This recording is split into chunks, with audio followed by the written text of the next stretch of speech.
All right, good evening, everyone.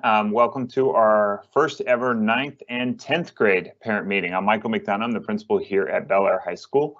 And while we certainly would have loved to have everyone on campus, there are some advantages for us being able to host the meeting in this format. First of all, this is the first time that we've ever included 9th and 10th grade at the same time, and it may be something that we do moving forward, because I think getting some of the information we shared tonight, it doesn't hurt to get it once, if not twice.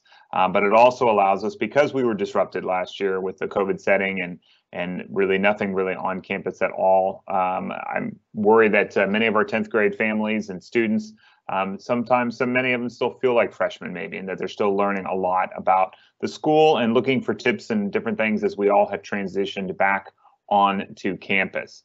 And so I'm glad that you're here. This should be a 60-minute meeting. We have a lot of information for you. This is probably one of the most highly regarded meetings that we have each year for our parents. And so we're really excited about the content that we're going to share. A lot of it will be familiar if you've gone through this meeting with us before. So this is your maybe second or third or fourth or fifth child at Bel Air. However, some of it, of course, is heightened as we've come out of, well, not out of COVID, but as we've returned back to campus.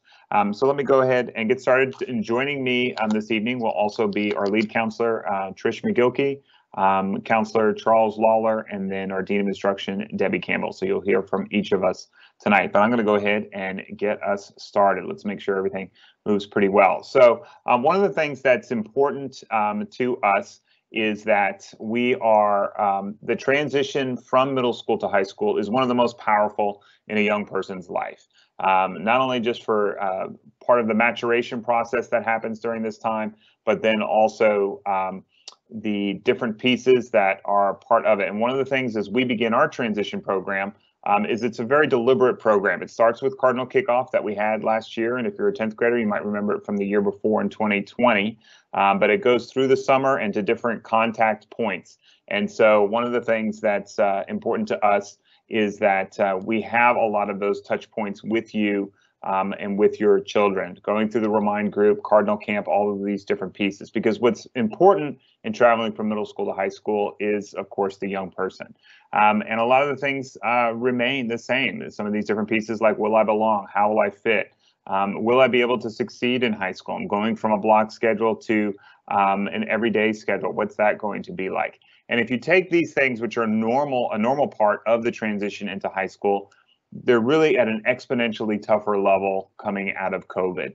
I saw a sample of something the other day that said, you know, a 9th grader this year, the last time that they had a normal school year, I believe, was 6th grade, where they had an August to June normal school year was in 6th grade. 7th grade, of course, disrupted as we adjourned at spring break. And then last year, of course, many students being virtual, some in person, and a lot that were a mix of the two. But it's even more powerful for what some of our young people are dealing with. And so these things are really important. And that's why those touch points and making sure that a transition program is going to work well for students. There's a couple different things that have to happen. First of all, your kids need to feel safe. They need to feel informed, and they need to feel connected into the school and into the different programs here. So we want to talk just a little bit about some of that. Now, having a 9th grader or 10th grader right now, 14, 15, 16-year-olds, there's a lot that happens with the teenage brain. And this is a short little 30-second little video here of the teenage brain and how much it goes through, and see if this is something that you've had any experience with your child. Oops, sorry about that. Let me see if I get this here. Did you brush your teeth, Jeremy? Yes. Did you? Yes. Do you have all of your homework? Yes. Backpack? Yes. Lunch? Yes. iPod? Cell phone? Yes. Hey, where are my shoes? My mom is so forgetful. Yeah, are. And so one of the reasons that I like that video is it's, and that happened in my house. I have a 20-year-old and a 23-year-old. So I've come out of high school already. My kids survived, and my wife and we survived as well. But one of the things that I think is important is that there's just a lot that is going through their heads at this time. And I look at this graphic very often, and you can look at it to see where some of this aligns with the experience that you have with your kiddos. One of the things that I think is really interesting, and that I've learned a lot about, is that it's not uncommon, with kids forgetting things or not knowing or feeling very disorganized or anything like that, is that a lot of that can connect into what are called executive functioning skills, right? So that's our ability to organize, that's our ability to stay on top of things, to visualize different pieces. We don't have to have something concrete in front of us. All these different pieces that are part of the executive function. Now, what we know is that the executive function part of our brain, so it's the prefrontal cortex, which helps us make decisions, and it helps us with what to do, when to do it, and why to do it. So the prefrontal cortex, and if we were together, I would ask you, so to share out how old do you think you are when your prefrontal cortex has fully matured and fully evolved? And okay, I hear a few different answers. I hear 17, I hear 30, I hear 40, 23, 25. It's actually, from the latest science that I've read, it's between 23 and 25. And that's when the prefrontal cortex fully evolves. And I think that that's interesting because what do we do before that? We allow 16-year-olds to drive a car, even though their ability to perform executive functioning may not be fully evolved or anything like that. And then how many of you also have ever had this experience where your kiddo does something, total goofball, just a real clumsy thing to do, where they forget to do something, or they do something really foolish, or just something, and you're like, I can't believe you did that. What were you thinking? Why did you even do that? And so what is their response normally, right? So some of you saying it out loud now. The response very often is like, I don't know. And the truth is, the science now backs it up that they don't know. They don't know why they do a lot of the things that they do. And that's really, there's science behind that. It's not just that your kiddo is a goofball or a knucklehead or behind or ahead of anybody else. It's that the science really isn't there yet, that they don't know why they do some of the things that they do. Now, we certainly want them to do those in a safe way and to learn lessons in a safe setting. It's always better when that can happen. But there's a lot going on in that brain. There's a lot happening at this 14, 15-year-old, 16-year-old kind of time there. There's a lot of pieces, as you can see in this graphic, that are competing with each other, from the relationships that they have with their friends, to being able to feel like they can be a success, the relationships they have with their parents, their family, all of those different pieces. And so when they say, I don't know, they really mean they don't know, and that's okay. Now, the reality is that a freshman, there's so much that they don't know. And here are just a few things that we try to help them keep a firm grasp on, and then start to really understand as we move through this freshman year. First of all, and I go back and forth on this one, it's the idea that starting day one grades matter. And that's a tough one, because we don't want kids to think of, okay, well, I've started off, now maybe I didn't start off on my best foot and I've gotten behind and I've already blown it and I can't recover. Like, that's not what the message that we want to send. What we do want to be honest about, though, is that your grades become part of your transcript in high school, right? So in high school, everything is a high school credit. And so all of that shows up in your transcript. Now, there's some kids, and we'll talk about it a little further in the presentation, who bring high school credits from middle school. Maybe it's algebra or Spanish 1 or French or a foreign language or anything like that. But for most kids, the majority of our kids, once they get here, that's when they're first starting to really build out what that transcript looks like. And those are things that go, we used to call it, those will go on your permanent record. And really, that's kind of a fallacy. But they are things that go on a transcript that stay there for whatever your next adventure is going to look like. Those are the pieces, the building blocks that lead you to your diploma. And so your grades do matter in that regard. And so, we try to make sure that they know, look, you can't wait 6 weeks or a semester. It's not like middle school, where if you just kind of rally at the end, you get promoted. Like, there isn't a promotion. It's all based on credits. And we'll talk a little bit more about that a little bit further in the presentation. Getting involved is fun and important. And Ms. Campbell's going to take you through a little bit and some different ways that we've organized that information for your kids. A lot of kids, we've already had club meetings start up. So a lot of kids have already started to get connected in that way. But being connected, again, I talked about those three pieces: feeling safe, feeling informed, and feeling connected. So getting connected can be meaning that you're part of a team, it's part of an organization, part of a club. Any one of those different things that connects you into the school is important, because that's just going to keep you feeling like you're part of our larger school community. How do you keep up with everything effectively? Now, this is something, again, when you go to that prefrontal cortex and executive functioning. Some kids, and you know who your kids are, maybe they use an agenda really well. Maybe they keep things very organized. They use OneNote or Google Drive or whatever with their technology. Maybe there's another system that they have. It doesn't matter what your system is. And it may be that you don't have a system, but that you're figuring it out and kind of getting by. And maybe that is your system for right now. But the trick is to try different things to see what works for you. And it's okay to try one. And maybe one works for freshman year, but it doesn't work for sophomore. Maybe it works for freshman and sophomore, but not junior and senior. That's okay. The trick is just to figure out what can work for you until you get a more polished system. I have an app on my phone, the notes section on my phone, and I have a page dedicated on it that, the words that I use is it's like crap to remember. It's like stuff to remember, right? And so sometimes I'll just put stuff in there just to help me remember. Is that a great system for, a grown adult? No, but it works in a lot of ways for me. I have other things that I try to use, but sometimes I just need something where I can jot it down and I know, hey, if I just needed to get something really quick so I didn't forget, then I know that it's on a note section on my phone. Whatever it may be, there's different pieces that you can use or you can help your child start to figure out to use. And like I said, they're going to try different systems and some are going to work and some are not. That's all right. Just keep trying until you find the one that works best. And then there are going to be times where they have to ask for support.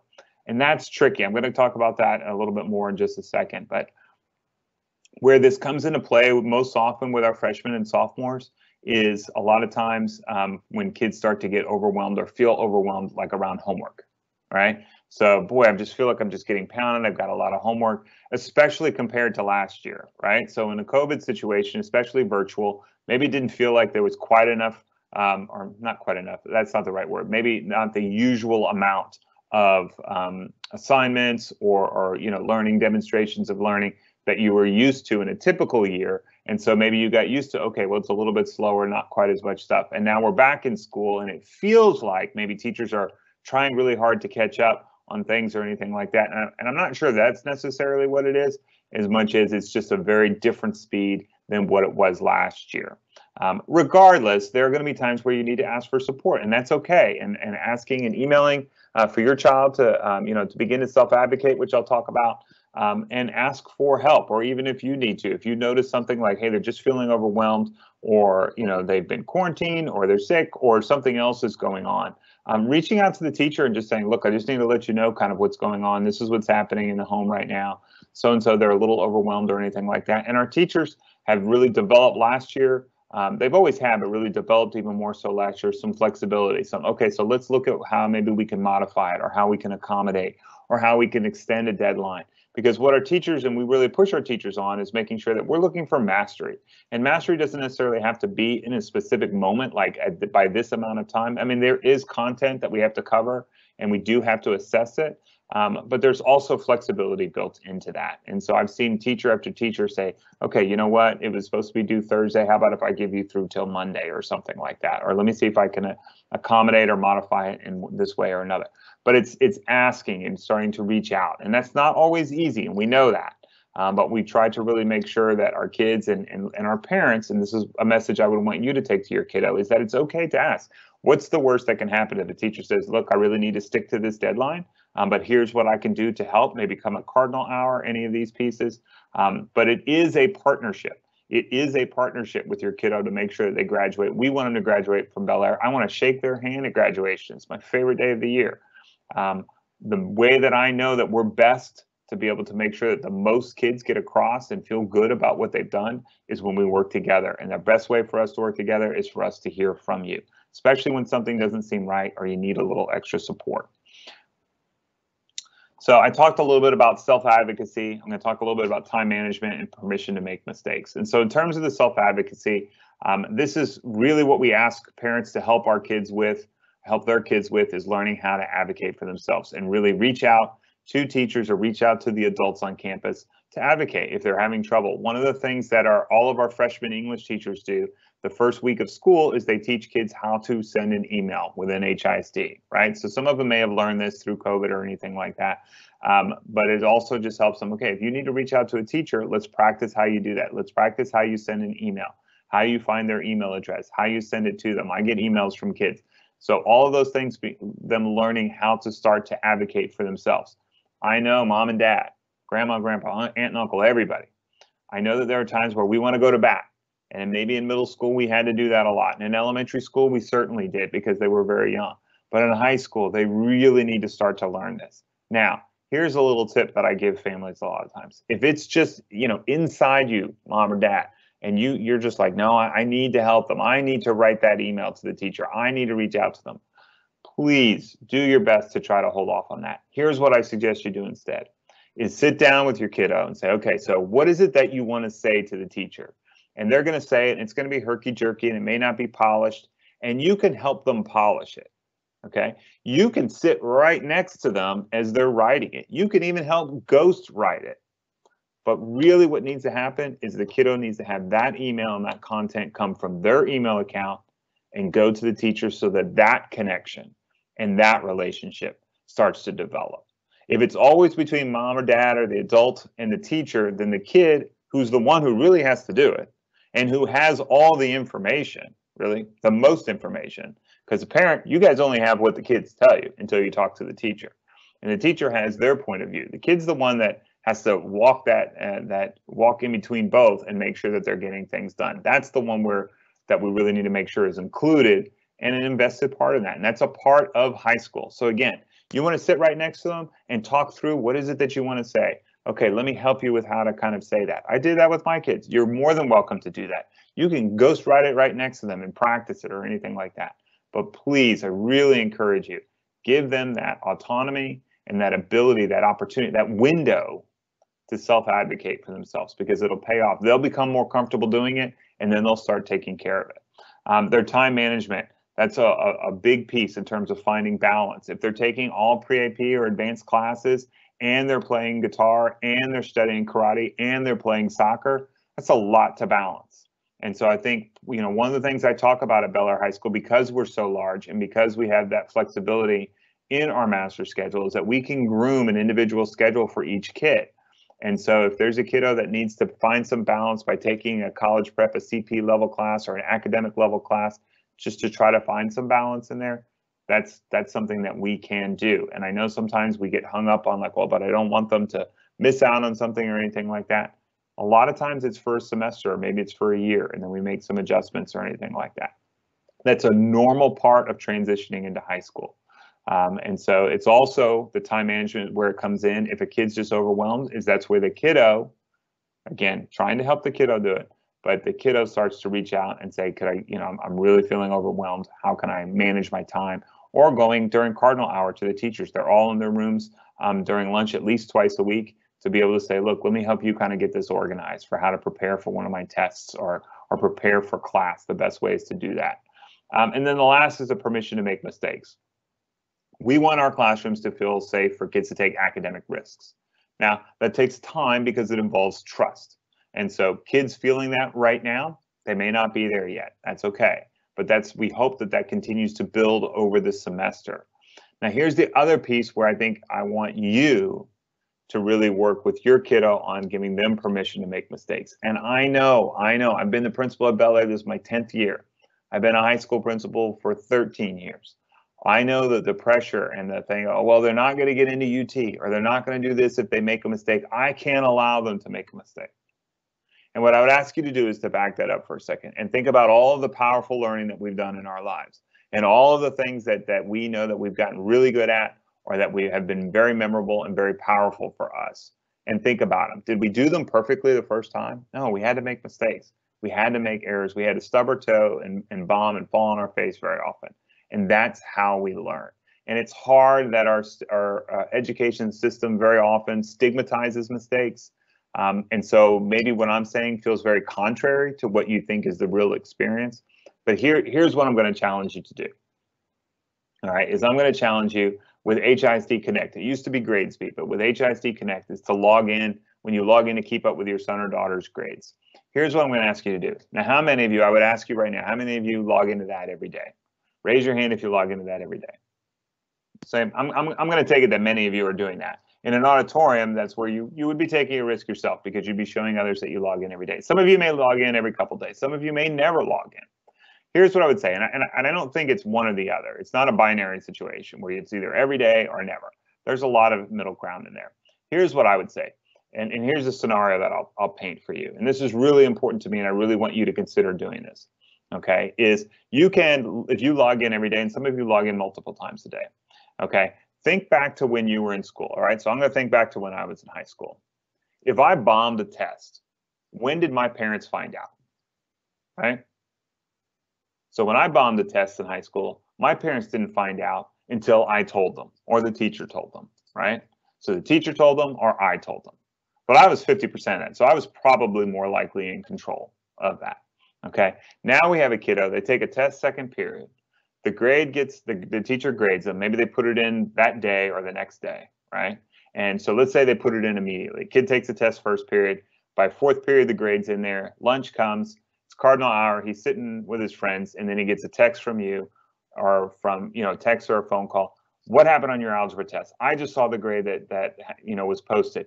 You bombed it. You said you were ready for it. When you get home, we're going to have to talk about this. That's it. You're grounded. No more phone. No more, whatever. Okay. How many of you have ever kind of had that conversation with your kiddo, right? So here's the problem. Here's the challenge, is that the kiddo hasn't even had a chance to own that grade. The kiddo may not even know that they bombed that test. I mean, like, have the actual proof of what the grade is, all right? But now they're already getting pounded, and they're already like, okay, and here's the consequence, and here's what you're gonna have to do, and da-da-da. There's no chance there for the kiddo to try to solve the situation, learn more about the situation, potentially solve it, and then communicate it to you. All of that has been taken away, okay? So here's an alternative way to have that conversation. If you feel that need to log in, right, and you're like, no, I've got it, Mr. McDonough, I hear you, and I get it, but you don't understand. I got to log in because I got to stay on top of it. So here's my challenge would be. I would either say, start to log in less often, right? Maybe once a week. And I know that's a lot, but maybe once a week, maybe you got to build up to that, okay? Or if you still feel like you have to log in all the time so that you could be on top of it, is resist the opportunity to quickly engage in that conversation. Because you can have that with the kiddo. You bombed the test, this is what's going to happen, da-da-da. The kid hasn't even participated in that conversation. Or you can give a little bit of a window for them to make a mistake, but for them to come home and what if they say, you know what, and you say, hey, how'd you do on that test? And you may know the answer, right? But hey, how'd you do on that test? I know you studied for it. I think this is a more powerful conversation. You know what? I didn't do that great, but I talked to Mr. McDonough about the test.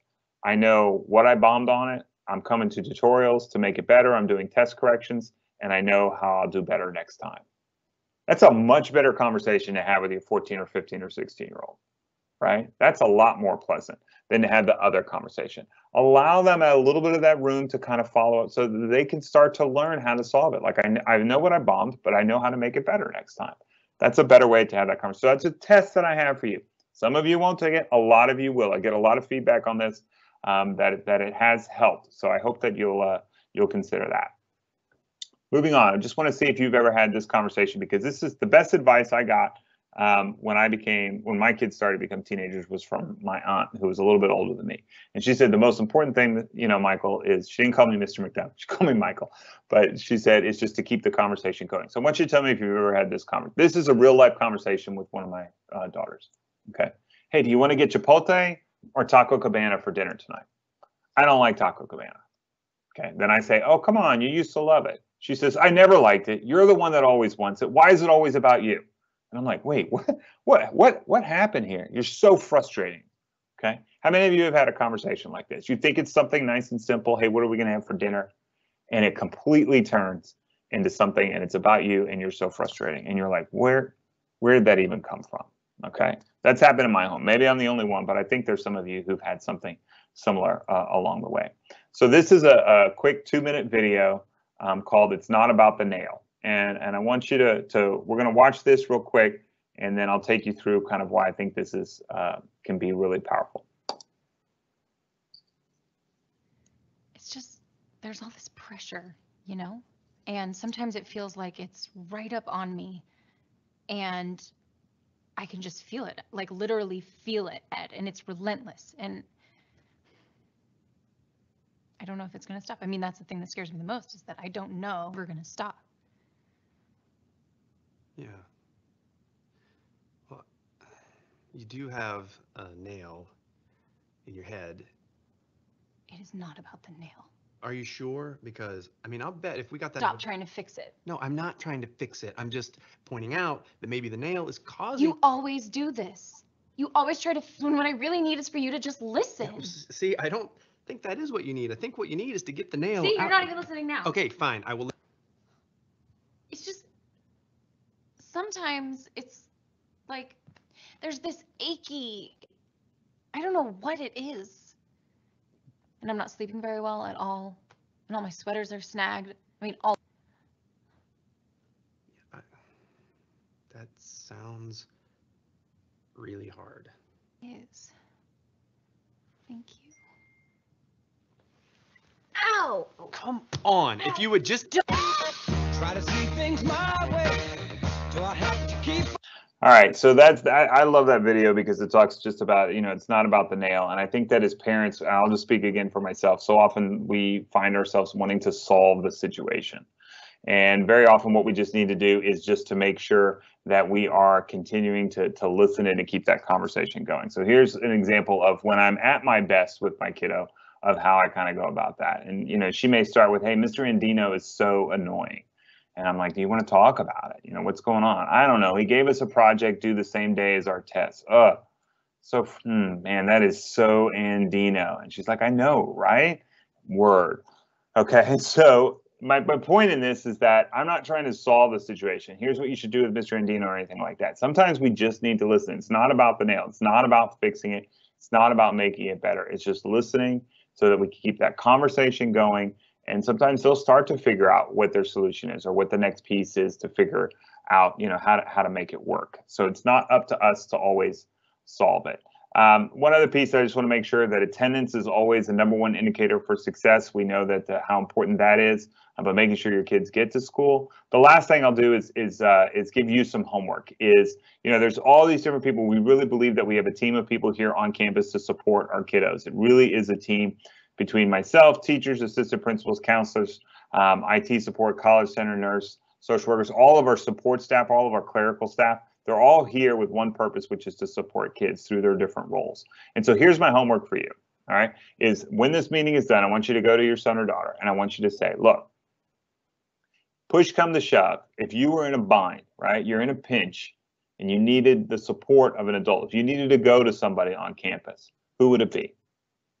Okay, and I want you to ask them that. And it doesn't matter what they say. It doesn't matter if it's the clerk in the clinic, if it's a teacher, assistant principal, counselor, whoever it might be.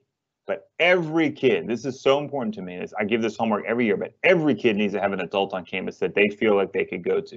That when push come to shove, when they're in a pinch, somebody that they can go to that they think is going to be able to help them. All right, so that's the homework I have for you, is I want you to ask them tonight, who is that? If they don't know who it is yet, then that's another conversation to help them start to maybe figure out who that choice is. But I bet you that they've already identified somebody that in a pinch, they feel like they could go and talk to. So that's my homework for you, in addition to all the other pieces that I've shared. At this point, I'm going to go ahead. I'm going to turn it over to Ms. McGilkey, and she is our lead counselor, and she's going to take you through some of the basic high school 101. So go ahead, Ms. McGilkey. Hello, as Mr. McDonough mentioned, I'm Trish McGilkey. I'm the lead counselor here at Bel Air High School. And so what we're going to do now is go over some high school basics. Basically, we're going to go over some terms we use in the high school. We're going to talk about what it takes to graduate from high school. Basically, we want to make sure everyone is familiar and on the same page. So the first thing we're going to talk about are credits. And Mr. McDonough did touch on this already, but basically when it comes to credits determine 3 things. One is grade level status, and we're going to break down the different grade level, the points that they need to be at 10th grade, 11th grade, and 12th grade here in a second. But grade level status, it determines the graduation plan. And so in Texas, we do have 2 graduation plans that students can graduate on. The distinguished level of achievement, which is 26 credits. or the minimum plan, which is, or a foundation plan, which is 22 credits. And then also credits determine if you graduate at all. Just one quick point, can you go back one slide, sorry. Every course you take, every course that students take do end up on the transcript regardless if they pass or fail. And we're gonna look at a transcript in a few minutes just so you can see that point. And so here are the different classifications, basically 6 credits every year is needed at minimum to move on to the next grade level. So and this is where students get kind of confused sometimes coming out of middle school, because in middle school it is based on years, but in high school it is based on number of credits. And so a student may come to the counselor's office and say, you know, I've been in high school for a year, but I'm not classified correctly. What happened? And then so the counselor will, you know, take out or pull up the student's transcript and notice, oh, hey, this student, you don't have enough credits to be classified as the next grade level. And so let's talk about some credit recovery options for you so that way you can get classified correctly. So it is important for students to know this point. So 6 credits for 10th, 12th for 11th, 18 to be classified as a senior. And then with the exception of seniors, students are classified based on the number of credits that they have on the first day of school. Now, senior year, they do get reclassified a little more frequently, but as far as 10th and 11th grade, it is based on the first day of school. So the graduation plan overview for distinguished level of achievement, and this is our goal. We want students to stay on the distinguished level of achievement. As far as for post-secondary goals, you know, especially if they're wanting to apply to a university, this is the plan that universities are looking for.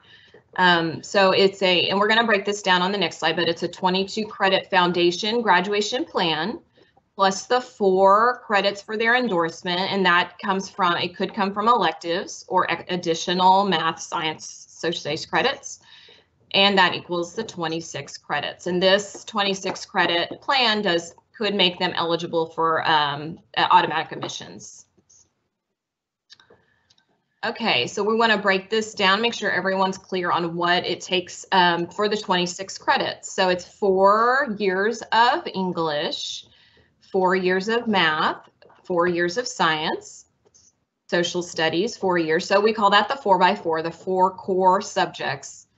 And then for foreign language, it's 2 years, and the 2 years have to be the same language for the minimum requirement. Now, students can take additional foreign language credits, and those would be counted into the elective category after those first 2 years are completed. 1 year of fine art, and again, students can obviously take more than 1 year. That's just the minimum. 1 credit of PE, half a credit of health, and 5.5 elective credits. So when it comes to electives, if students take additional credits of the core classes, those do get placed into the elective category, or if they take we offer various electives on our campus. So those would obviously be put into the elective category. Health, I do want to make a point that health and PE do need to be completed before the end of junior year. And so by this time, your student is either in the course or should have already taken the course, or they'd be taking it in the spring. Okay, so I want to talk about endorsements. So endorsements all of them are offered at Bel Air High School, but everyone has a starting point. So basically an endorsement is a way to package the electives. They're categories the students can choose their electives from, okay? So what I want to do is just briefly go over each one. And I want to point out that before I start that, the counselors are going to be meeting with the students through their social studies classes to talk about these endorsements with the students, and then also form or begin their personal graduation plan, which we're going to talk about in a few minutes as well. So for STEM, a student at Bel Air can earn the STEM endorsement by taking either 5 credits of science, 5 credits of math, or a combination of the 2 equaling 6. And if they are using the science option, physics or principles of principles of technology is required. Okay. For business, and so remember, so 4 being the minimum, and they would be taking that extra math science course there to get the STEM endorsement. For business and industry, in order to earn that, the student can take 3 credits of debate plus their senior English class, or a sequence of 4 CTE courses with 2 in the same plan of study with 1 advanced CTE class. And so I know it gets a little complicated, but this is partly what the counselors do with the students, is break down these endorsements with them and which one they're going to be earning. And we do the planning with them. For arts and humanities, 4 levels of a foreign language, and it's in the same language, or 2 and 2. So 2 years of Spanish with 2 years of French, that would earn them the arts and humanities endorsement. Another way to earn arts and humanities would be a 5th year of social studies. So an example of that, AP psychology is under the social studies category, or AP human geography, for example. That would be a 5th year. And I do want to point out that students who are on a magnet transfer at Bel Air will earn this arts and humanities endorsement. And then backing up a little bit, students who are on a CTE transfer will earn business and industry. Okay, moving on to public service. So students who are in our JROTC program will earn this one if they take JROTC for 4 years. And then multidisciplinary, which is our starting point with our students. This is the endorsement that is basically the 4x4, which are those 4 core classes, also taking Algebra 2, physics, or chemistry. And so that's why we have that as our starting point.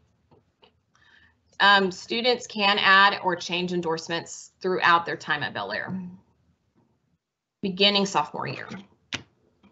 Okay, so personal graduation plans. This is a required document. Starting this year, it is electronic. It's going to be in our student HISD Connect portal. So what is the purpose of a PGP? It tracks completion of high school requirements. It's endorsement plan selection. So we will, with the counselors will be meeting with the students and choosing the endorsement that everyone's on. It documents coursework and grades, and it also serves a purpose of post-secondary planning.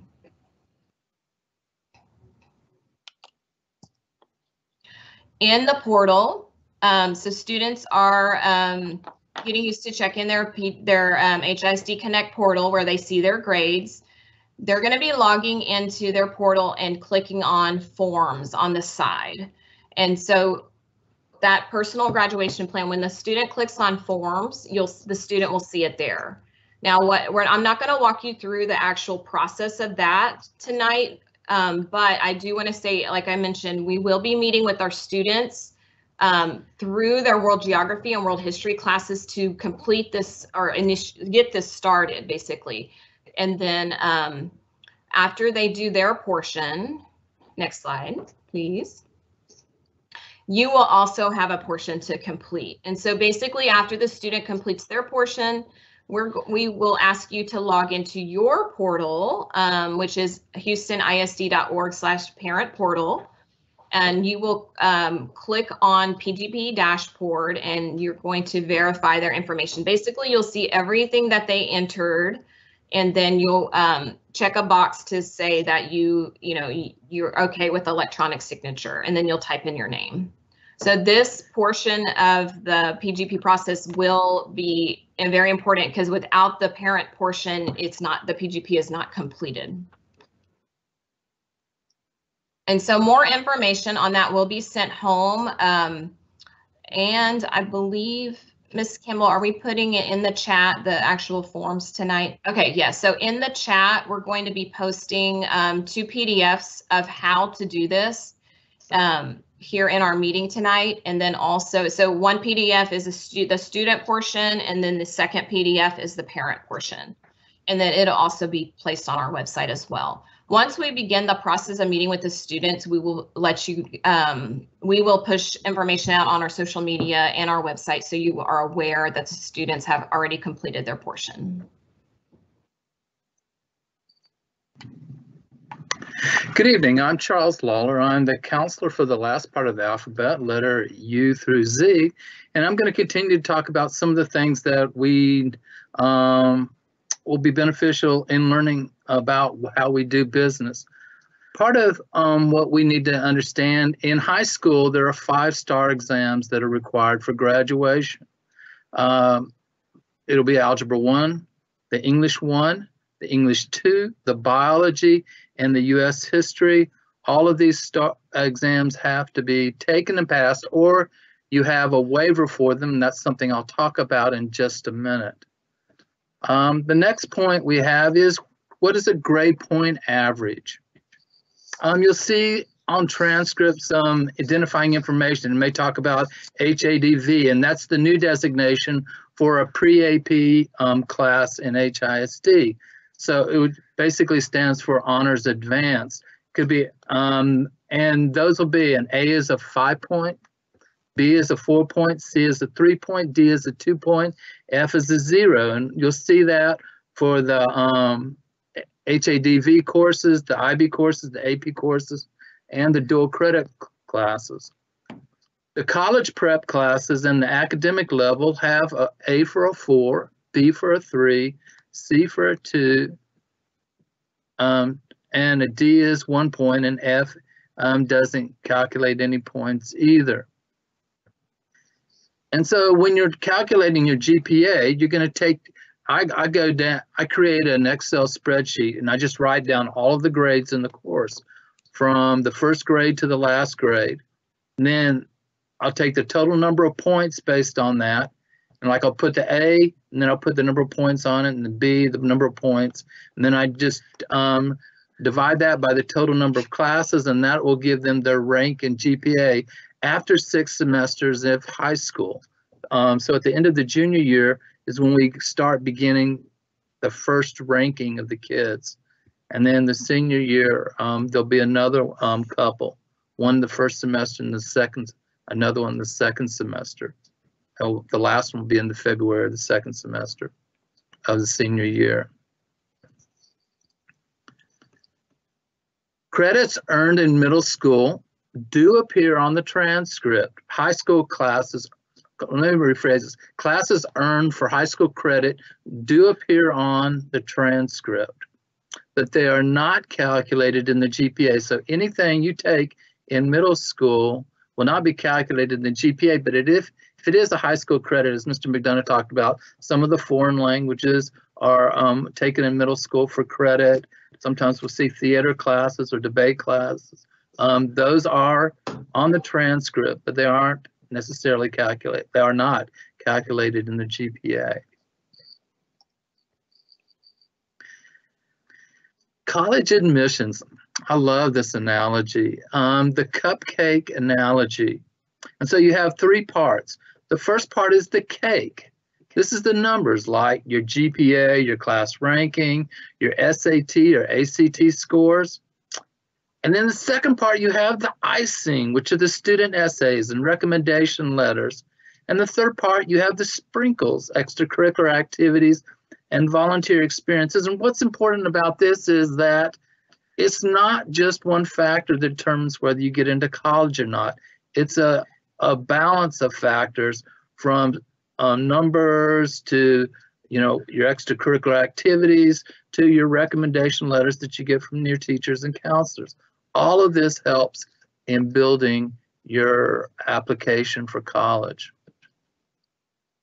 The next part we're going to look at are 2 transcripts. The first one, there are a couple of things that I want you to see on these transcripts that reflect the student achievement. You can see number 1 on the left side of the page. You see an English 2A with a Q and English 2B with a Q.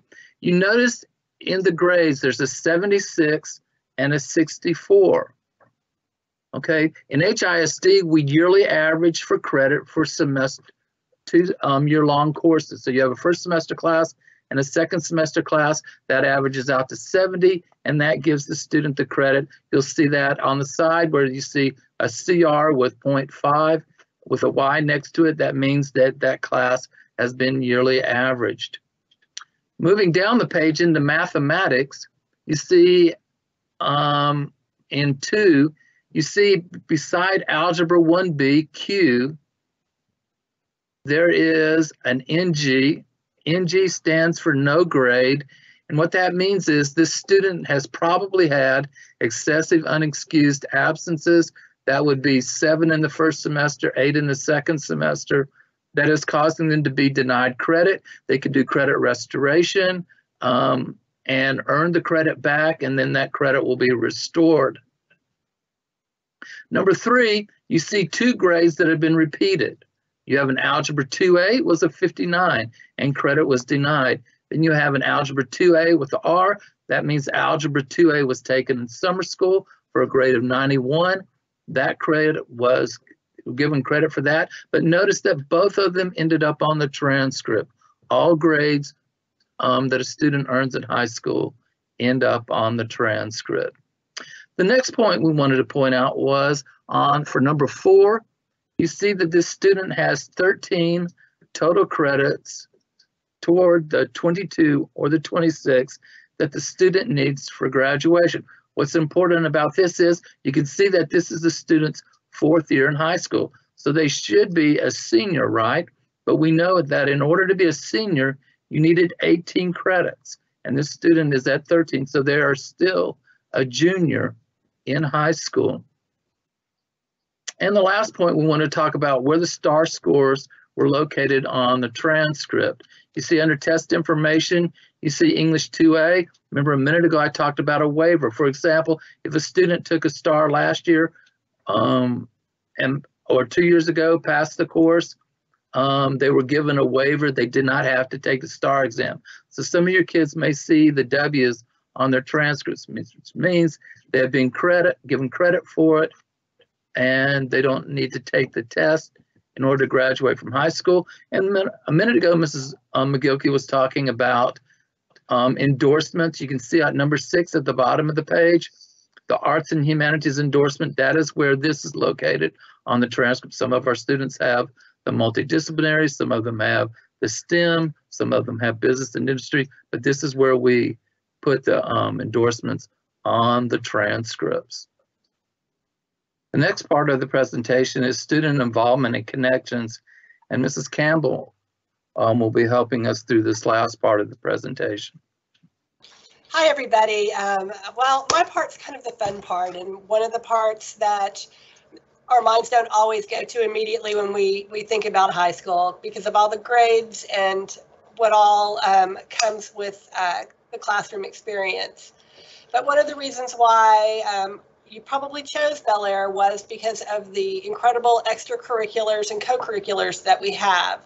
So aside from the things that are co-curricular that are classes, we have a lot of clubs and things that students can get involved in. And Mr. McDonough spoke earlier in the meeting about how one of the things a successful transition has is that a student becomes involved. We're going to watch this very short video that talks about 2 identical twins and what leads to one of their success. So Mr. McDonough, will you play that for us?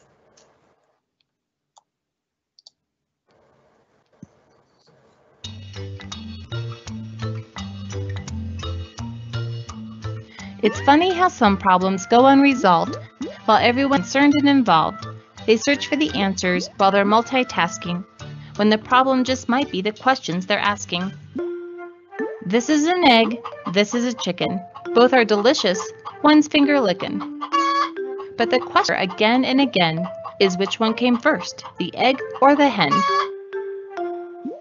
Here is the school, people. Open the doors, you'll see all the people. But the question you'll hear from experts and mothers is why are some students doing others?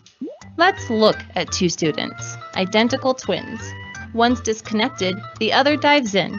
It's in activities, sports, and the arts. He's headed to college with grades off the charts. The other one struggles. Some risk. Let's get him involved. That might be the fix. Why bother? Cry the skeptics. Haven't you? And then they return to the egg and the bird. They divert our attention with keen misdirection by rehashing a series of tired old questions. Do student activities help kids in the worst case, or are better students involved in the first place? Before you weigh in and offer a guess, what if I told you the answer is yes?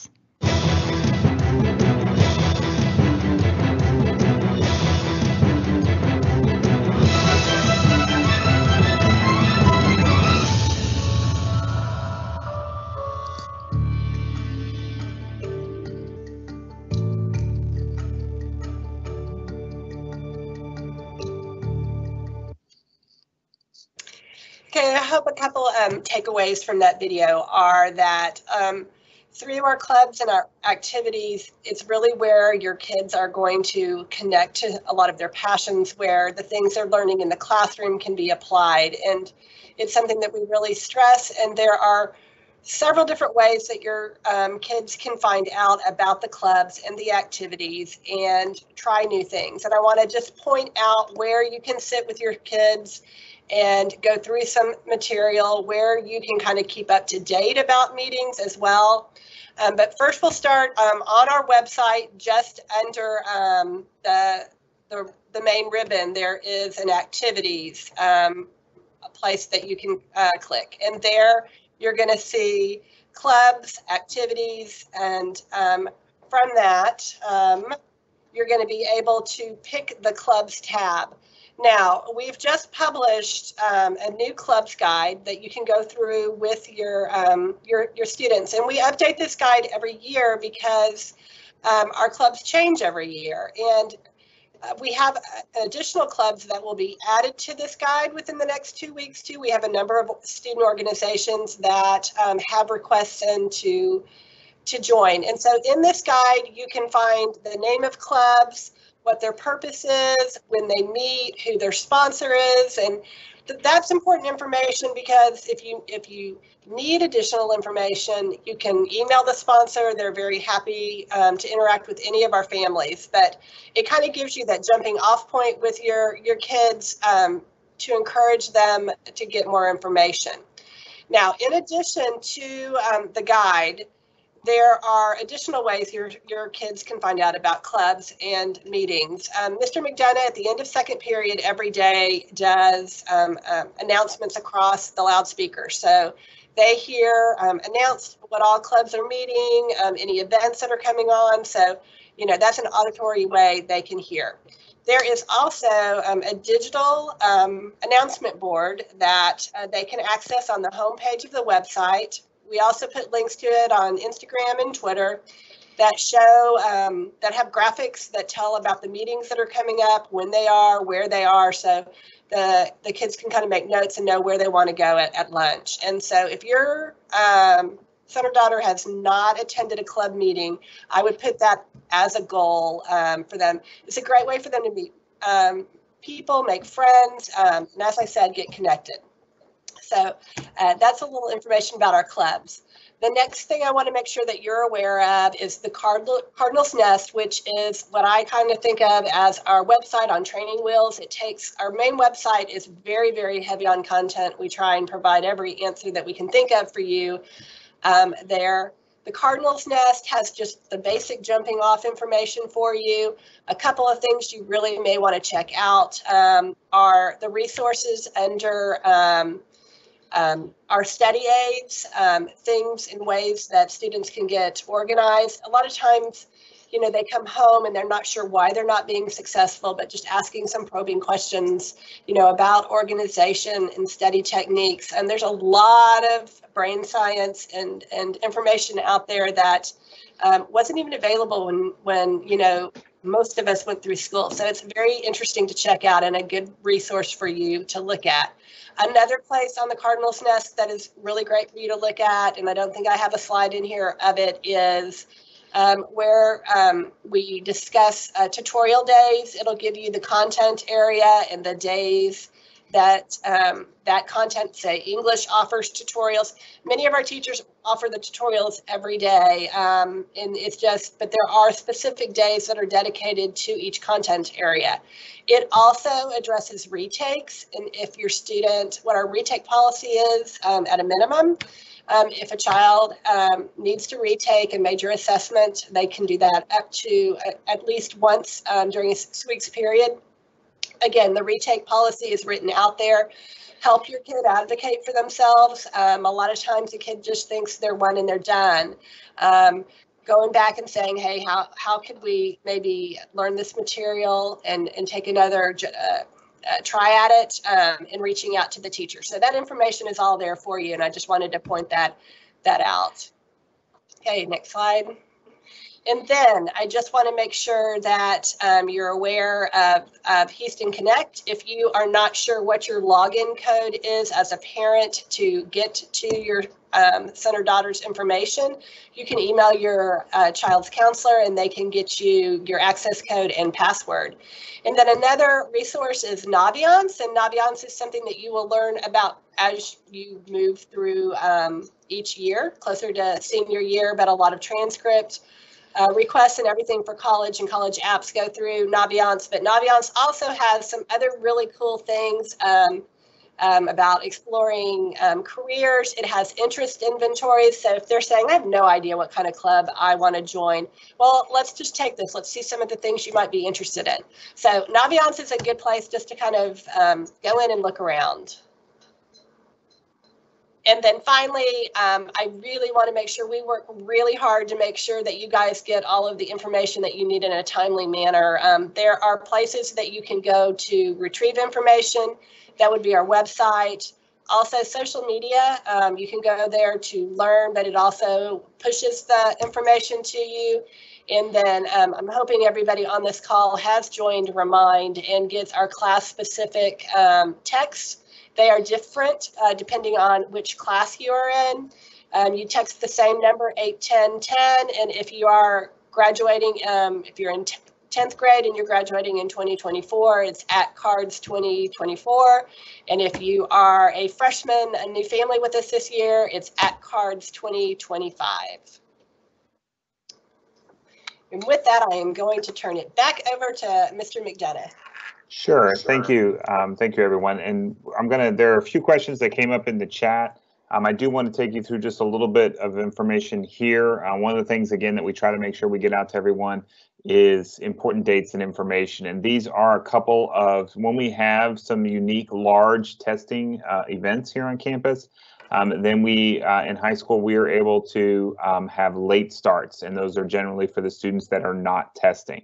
Now, most of these are in the spring when we get to the STAR tests for English 1, 2, Biology, Algebra 1, and U.S. History, but there are a couple that are next week. Now, normally this would all be on one day, but because of COVID last year, there's an opportunity for some of our seniors that would have taken the in-school SAT last spring, but chose not to for health reasons or anything else.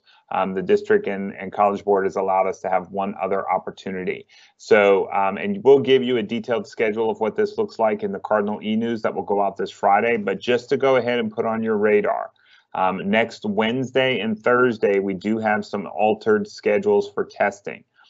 Wednesday, we will have all 10th and 11th graders. So that's all students that are classified as a 10th grader or an 11th grader. They'll take the PSAT, and then our 12th graders who did not take it in the spring are eligible to take it again on Wednesday. And so we'll run those two groups. That's close to 2,000 students that will have testing here on campus. So our students that are classified as 9th graders, so either first time on campus or, as you've learned tonight, maybe they were a 9th grader last year and they did not earn 6 credits, so they are still classified as a 9th grader. College Board is very strict about this. It's based on your classification. So if you are not testing Wednesday, so that's 9th graders and then those seniors who are not eligible to test, then you will have a late start. And so we'll send out more information about what time you are to show up. The Thursday, though, October 14th, we have the PSAT for all students who are classified as 9th graders. You don't need to study for this. You don't need to get ahead. This is the PSAT. It's called the PSAT 8-9. So it's not the one that qualifies you for national merit or anything like that. Really, the only one that qualifies you for national merit, which I know a lot of you are already curious about, is the 11th grade. But it'll be a late start on Thursday for anyone not testing. So just to give you a little glimpse of that, what it looks like next week, the rest of those are in the spring. So I did want to just follow up on that real quick. We do have a few questions, though, that I want to try to answer. And what we'll do is the questions that we're not able to get to tonight, because we are right up, I think we're just at about 59 minutes right now. Then we will create an FAQ that we'll put out with the recording of this meeting that will go out in the Cardinal e-News this Friday. So a few questions that have come up, and I won't get to all of them. One, and Ms. McGilkey, if you can answer this for me. This question came up about the fine arts endorsement. They just want to make sure what's required for that. Like, is orchestra one of the fine arts that would qualify them for the fine arts endorsement? Oh, yes, absolutely. So basically 4 years of a fine. Oh, I think I did leave that out, didn't I? So 4 credits of a fine art from 1 or 2 disciplines. So it could be a mix, but it needs to be 4 credits of a fine art. Okay. And then also there was a question, is guitar considered a 5-point class or a 4-point class? I know that traditionally it's been a 4, but do you want to give them a little heads up on the new courses we have for the arts?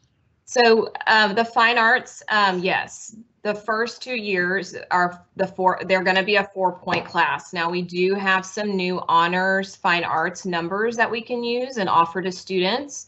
There will be auditions required for those honors classes.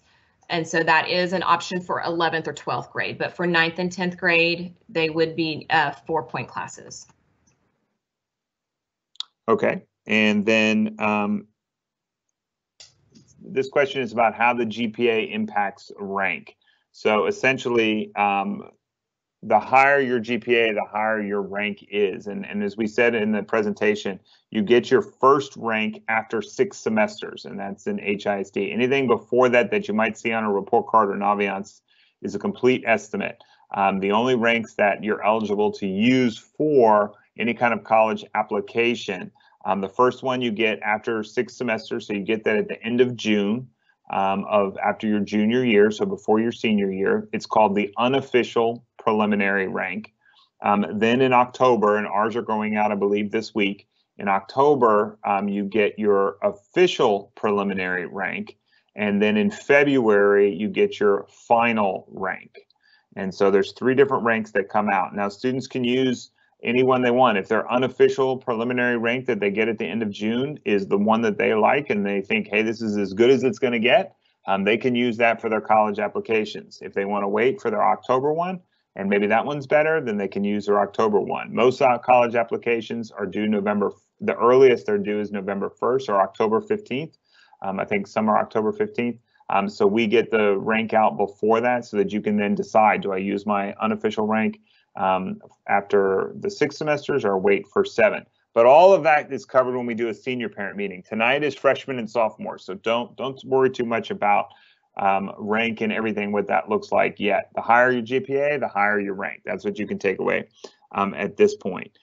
There is a question, Mr. Lawler or Ms. McGilkey, can parents see their child's transcript in HISD Connect, or what is the easiest way for them to get a look at what their transcript looks like? I know that if a parent wants to see a transcript, I'm always willing to give it to the kids. In fact, almost everybody that comes into my office right now is getting a transcript just because I want them to see one and know what their credits are. Ms. McGilkey, I'm not sure what's in Connect. Do you know? In that PGP portal, it's not going to be a transcript per se, but it will have a list of their credits and their grades. Okay. Yeah, so that's part of the portal. But yeah, if a student is needing or wanting an unofficial transcript, they can request it from their counselor. Great. A couple other questions, then we'll wrap it up. Is a student took pre-AP biology in middle school, but the STAR was not offered, so that was that spring of 2020. Do they need to take the STAR now? No, they'll have, as Mr. Lawler showed on their transcript, they'll have a W for a waiver.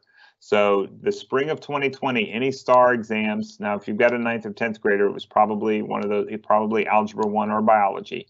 But there was no STAR exam given in the spring of 2020.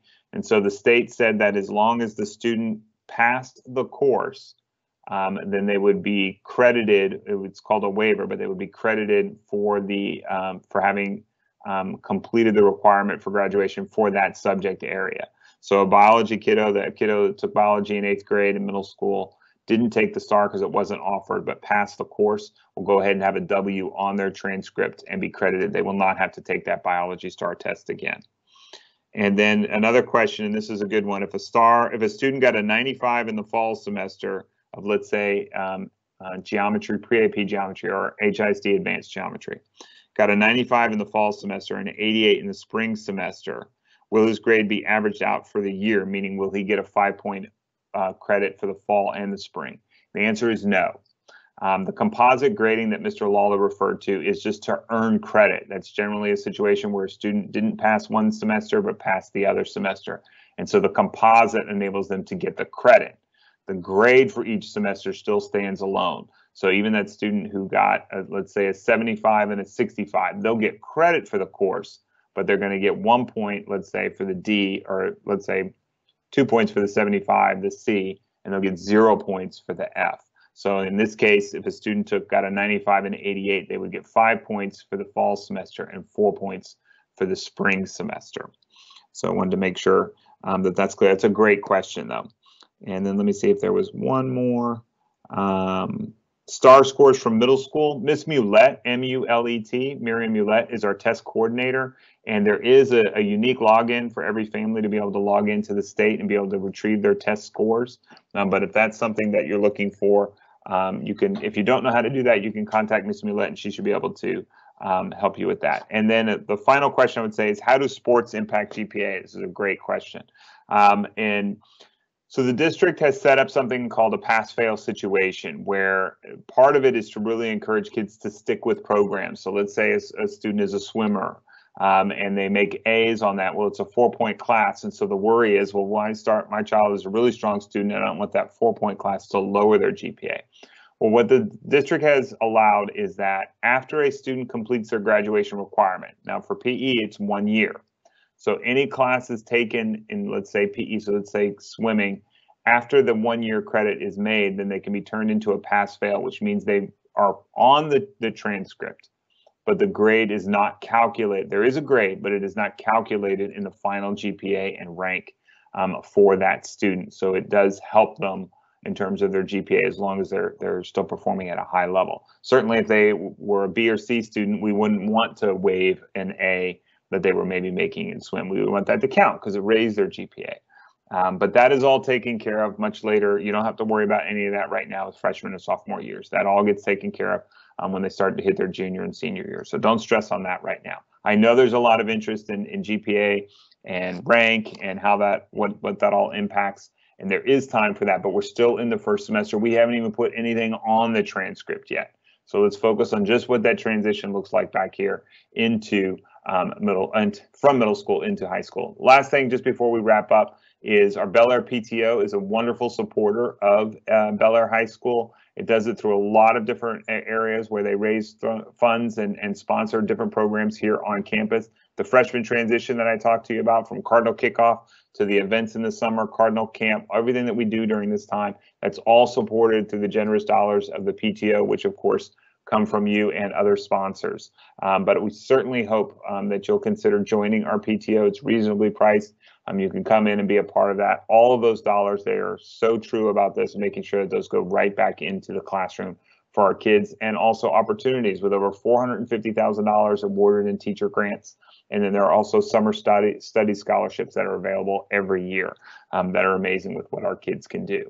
I want to thank you again for coming out this evening. We're right at about 70 minutes, which is a little longer than usual, but I do think this meeting is so important and we get a lot of information out. Again, it is recorded, so if you've got anybody that missed it tonight, we'll have that posted through our Cardinal e-news and on our website by Friday afternoon. The FAQ of the other questions we weren't able to get to, we'll make sure that that's a part of that Friday as well. We're glad that you chose. We know that you have options when it comes to high school. We're glad that you chose Bel Air High School. We're big, we're loud, we're public, but we're Cardinal proud. There's a lot that we do. We're a very good school, and on many days we're a great, excellent school. But we're proud of what we do. The transition and our dedication to a program to help your kids transition well is important to us. It's important to me. It's been a part of what I've done since I've been back here as principal. And you're being a part of this meeting tonight and sharing it. That homework with your kids, ask them, who would you go to if you were in a pinch? Who's the adult you would seek out That's homework for tonight. And really, please try to work with them on how to write those emails, how to help them manage that, how to help them learn from mistakes, and monitor yourself with HISD Connect and monitoring those grades. Thank you for coming out this evening. This is really important to us, and I hope that you got some takeaways from it.